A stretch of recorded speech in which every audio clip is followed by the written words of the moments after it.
Hello.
Achtung, Achtung, there's an announcement. Please come here. Just come here a second, everybody, please.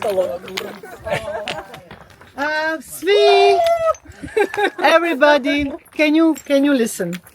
Ja sam Sabina Engelhardt i s Njemica i već živim 16 godina u Hrvatskoj i došla sam tu na Korčulu da držim jednu radionicu gradnje suhozida.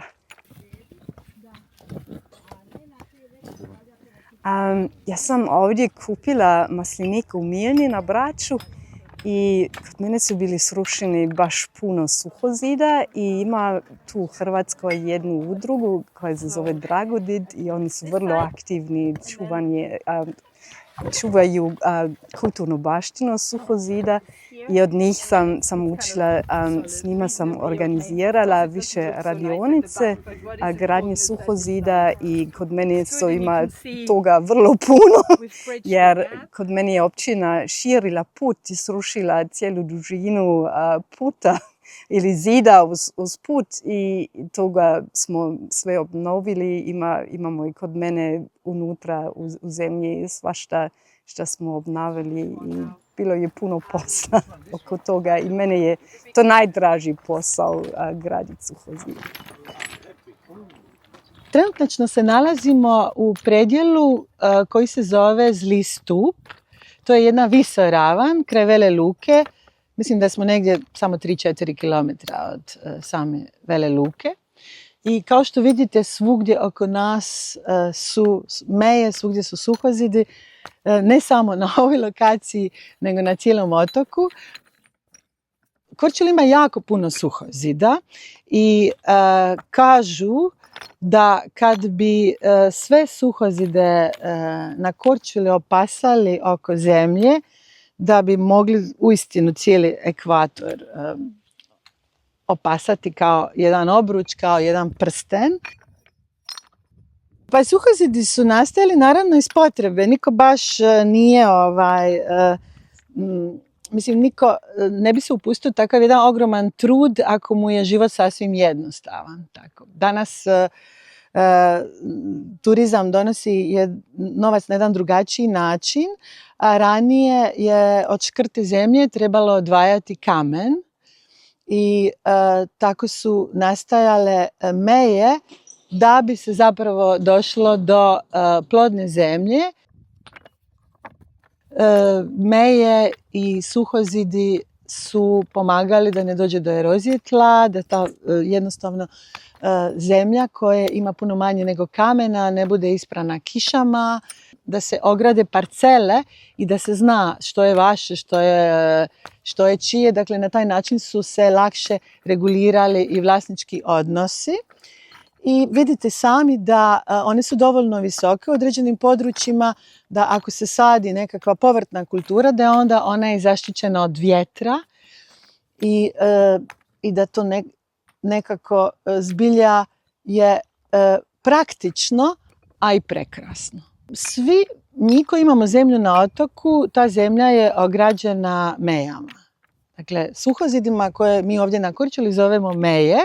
I kao što vidite izvan sebe i oko sebe, te meje su često sve više urušene jer se taj kamen koristi za gradnju kuća, za razne druge svrhe.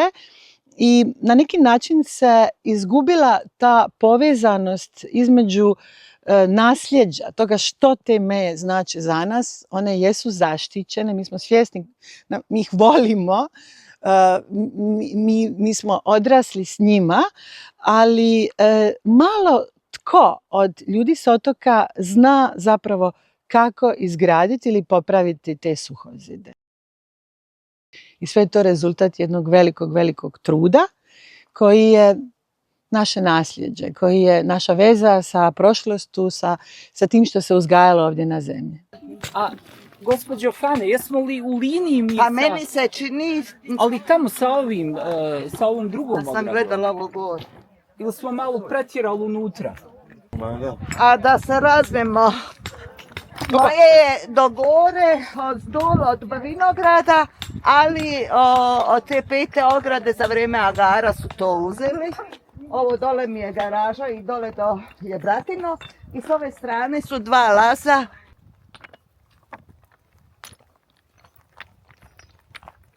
Kad se ruke spoje sa zemljom, sa kamenom, ti dobiješ jedan mir, jedan spokoj i možeš raditi sa svakim.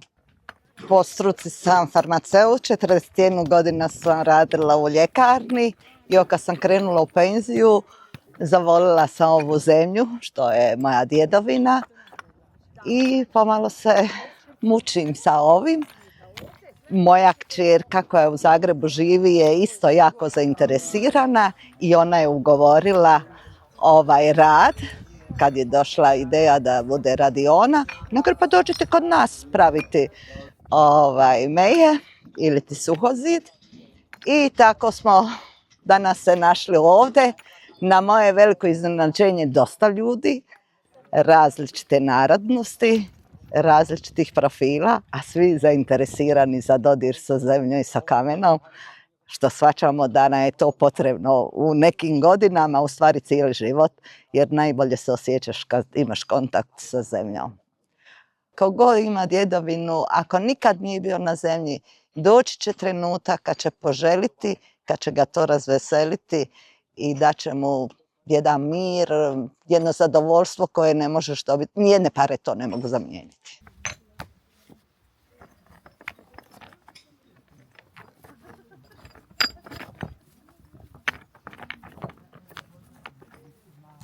Do here is that we put flatter rocks on the outside. This is a bit too thin. I need to find a bit of a thicker one.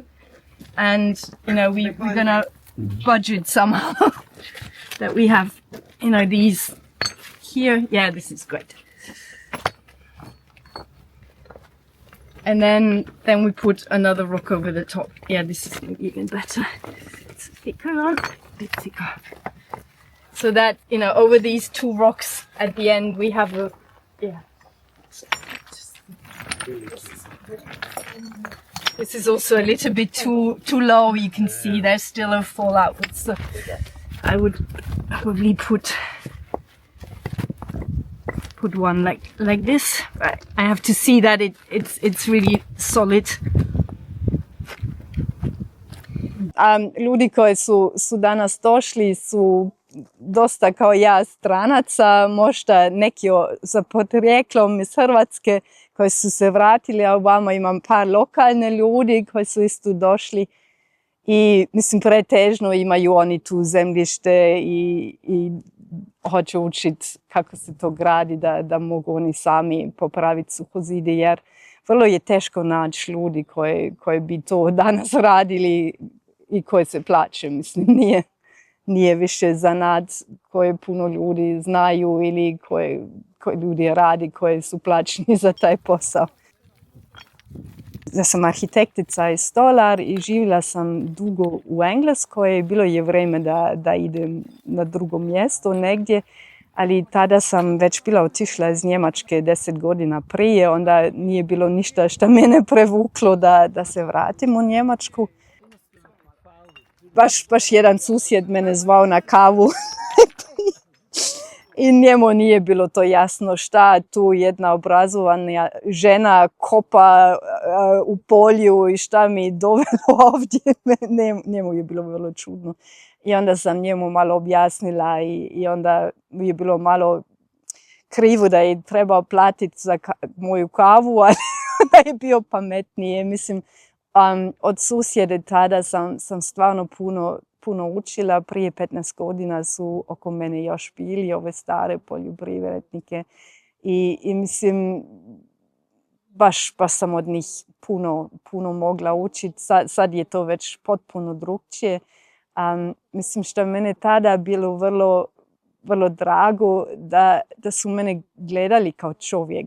Mislim, kod nas ovdje nije bilo bitno koji voziš auto, šta imaš, šta nemaš, šta kod nas u Njemačkoj. U Kapatelji je to naravno tako da se samo gleda čovjek prema tome šta ima i nema. I mislim, to mi je bilo vrlo drago. Mislim, danas se to promijenilo na Braču da, mislim, mlađi ljudi su pretežno koji su ostali na otoku su turizam i mislim, njima je isto bitno kupiti šta veći auto, imati šta više novaca i mislim, puno toga od moje strane se izgubilo. Manje ljudi se bavi uopće poljoprivredom jer puno lakše zaraditi nešto na drugi način. Mislim da to skroz u Europi je veliki problem da se ne može više živjeti od poljoprivrede. Ovdje obnavljamo jedan suhozid uz puta i on je potpuno srušen, oba lica su srušena. I šta mi radimo, mi smo sve sad počeli očistiti do dnu i treba biti malo niže od ceste jer imamo tu promet i onda ima malo i vibracije i onda je vrlo bitno da stoje zid čvrstan. I šta mi sad napravimo da maknemo sve šta nije stabilno i onda postavimo jedan red kamenja dolje. On treba biti vrlo dobro učvrsteno i bitno je da bude nagib prema unutra, ne prema vani. Ovo pleše lijepo, što nije dobro. I onda isto gledamo da bude ovdje vanjsko lice jednu liniju, što je puno lakše napraviti sa špagom, na neki način da izgleda lijepo na kraju, ali isto je malo teže graditi. Onda radi toga da smo mi pretežno početnike nismo danas koristili špagu i onda čim napravimo prvi red, onda treba to ovdje puniti sa manjim kamenjima. I čim smo to napravili da bude kao isti nivo kao vani, onda ćemo staviti drugi red. Još malo fali. I onda gledamo najprije dijelice kamena, mislim za ovim bi izabrala ovu stranu. I onda si uvijek, ovdje je lijepi primjer jer vrlo je dugački kamen i onda ga stavimo ovako da bude čim čvršće. Ako bi njega koristili ovako, onda vidite odmah da je to dosta nestabilan zid. I onda ovako gradimo zid i onda isto uvijek bitno da preklopimo fuge. Kako se vidi obični zidani koje znate od opekline, da uvijek nisu fuge ravni, ali da su preklopljeni.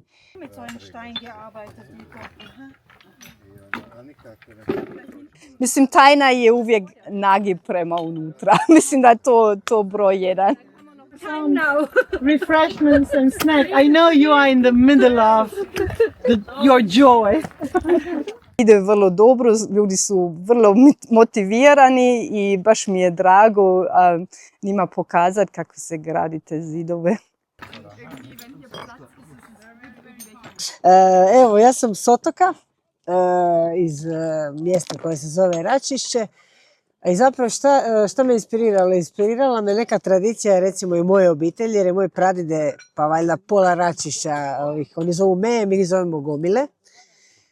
Zagrepčani kažu suhozi, tako da zapravo ima dosta sinonima za ovo što sad mi radimo, učimo raditi.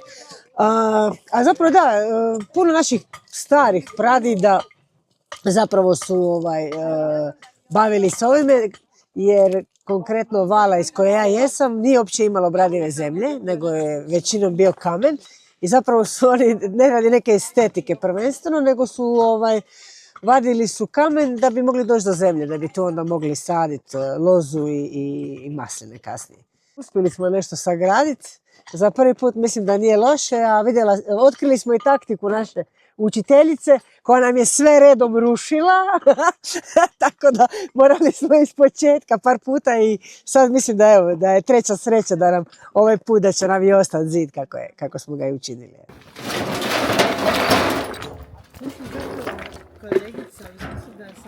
I mi idemo možda do ove visine trenutno jer nemamo ni toliko kamenja da bude visok zid i ovdje nije potrebno. Mislim, nema ovce koje bi preskočili ili nešto tako. Mislim, ovdje su napravljene ove suhozidi da bude ostanak zemlje čist i to je, mislim, svrha. Bez motivacijskog govora nema jela. Ideja čitave udruge je da okuplja žene poduzetnice, žene koje počinju, žene koje su se možda vratile negdje iz inozemstva, žene koje možda i ne govore hrvatski, došle su nazad na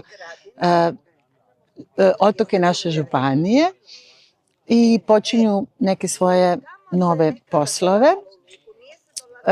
Nastoje se snaći u nekakvom kontekstu hrvatskih zakona, izolacije života na otocima i tako dalje.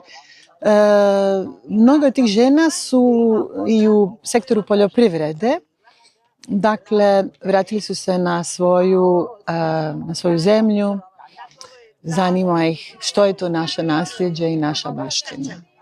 Ja sam jedna od njih.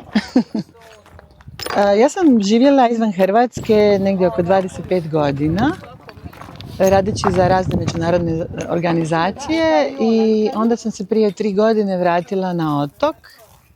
Ja sam iz Vele Luke, moji roditelji svi preci su tu iz Vele Luke. I eto, krenula sam sa svojim OPG-om i registrirali smo grupa nas žena, udrugu Alviza. Želimo kroz razne projekte da ljudi poštuju okoliš i poštuju naše nasljeđe, baštinu i tako dalje. Onda smo radili razne radionice koje su povezane sa poljoprivredom. Onim što se ovdje uzgaja na otoku, to je uglavnom naravno maslina, vinova loza, suhe smokve i tako dalje i tako dalje. Ja sam Sabinu Engelhardt upoznala na Braču kad sam tek došla u Hrvatsku, jer sam tražila ljude koji rade zanimljive stvari na otocima i koji su došli od nekud. To mi je bilo jako blisko, budući da ja sam živjela, kao što sam rekla, 25 godina izvan Hrvatske. I to što sam našla na njenoj farmi me je zapravo oduševilo i način kako ona pristupa održivoj gradnji, ekološkoj poljoprivredi i općenito tom nekakvom konceptu života u skladu sa prirodom. Vrlo brzo smo se našle i eto, ovo je nekakva prirodni produžetak takve jedne suradnje, budući da smo mi postale prijateljice i jedna drugu posjećujemo. Ona mene, evo ovdje u Veloj Luci, a ja nju na Braču, kraj Milne, gdje ona ima svoju ekološku farmu, Gea Viva. Šta možemo uvijek raditi da bacimo kamenje nazad? Da, prije da idemo. Ali bi bilo zgodno da imamo frontalni zid ovako. Dobro, mi ćemo sad vidjeti. Tako da bi se na to ja fokusirala da Dobro, znači mi moramo sve očistiti nakon toga bilo šta bude. Dobro. Jer kaž moramo i unutra to sve.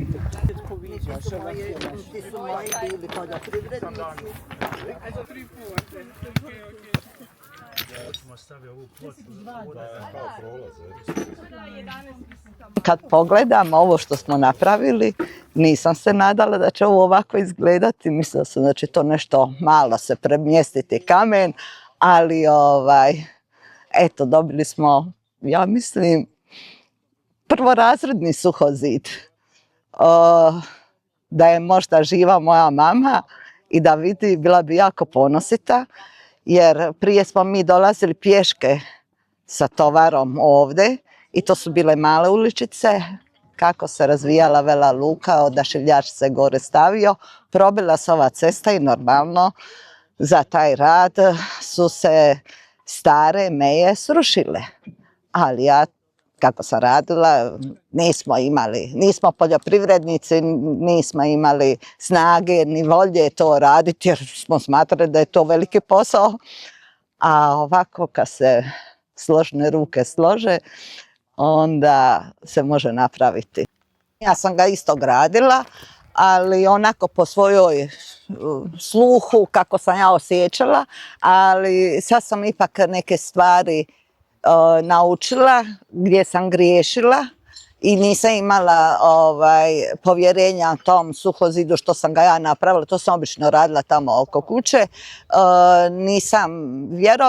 Nisam bila sigurna. Po ovim suhozidima ja slobodno hodam, nije me strah jer to su stari suhozidi. A sad vidim kako je ovaj napravljen, da ću moći mirne duše tu hodati i bez problema da stanem na ovaj suhozid.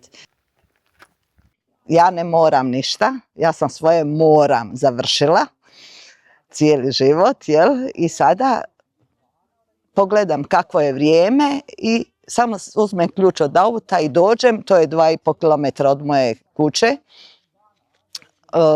Ovisi koji vjetar puša, ako puše vjetar koji mi smeta oko kuće, jer ja sam oko kuće isto u poljoprivredi, sadim, samodostatna sam, više uopće ne idem na pijacu, nego sve uzgajam. I ako mi tamo smeta vjetar, onda dođem ovdje, jer taj vjetar mi ovdje neće smetati. Malo drežem ili ne napravim puno posla, ali dušu zadovoljim. Mogla sam otići ranije u penziju, nisam, čekala sam još. Mislila sam da ljekarna ne može bez mene, a sad sam shvatila da postoji nekakav drugi život.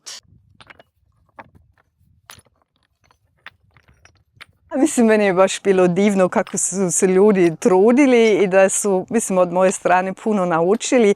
I naravno, mislim, graditi suhozid je kao da se uči graditi, voziti auto ili nešto. To nije prvi put da se napravi savršen zid. To je neki duži proces, naravno, učenje. I mislim za to da su gradili prvi put, svaka njima čast. Moji su i tata, i dida, i pradida, a vjerojatno i babe gradile suhozide na ovom području. Za mene je ovo bilo prvi put da sam to probala kao učenica Sabine, Njemice. I primijetila sam da ljudi u određenom trenutku su utihnuli i bili su u tom kreativnom procesu kad zapravo se dogodi ono što se treba dogoditi kad čovjek stvara, da to biraš taj kamen i da uživaš u stvaranju. Također mi se učinilo da bi bilo jako zgodno da ovako nešto se uvede u škole, u kurikulum naš, jer u ovim područjima, budući da su nam, eto, ja sam ipak predsjednica jedne udruge, pa uvijek imam taj jedan aktivistički dio. Djeca nam toliko vremena provode na raznim ekranima i zapravo im fali taj nekakav dodir sa prirodom i rad s rukama, što je i puno šire onda u nekakvom tom cijelom smislu da se povezuje sa prethodnim generacijama i sa nasljeđem. Da, naša udruga je puno toga radila na Braču. Naša udruga je Gea Viva i mi redovito radimo za školom i za djecu. Mislim, u prošlosti su to radili i djeci, i žene, i muškarci, cijela familija zajedno i mislim tako je baš lijepo da bude baš tako timski spirit, recimo. Da, 15 ruka mogu dosta toga napraviti. Zaustavila su se auta po putu i nudili su nam angažman da dođemo i radimo za njih. Tako da moramo razmisliti koja nam je cijena satnice. Super.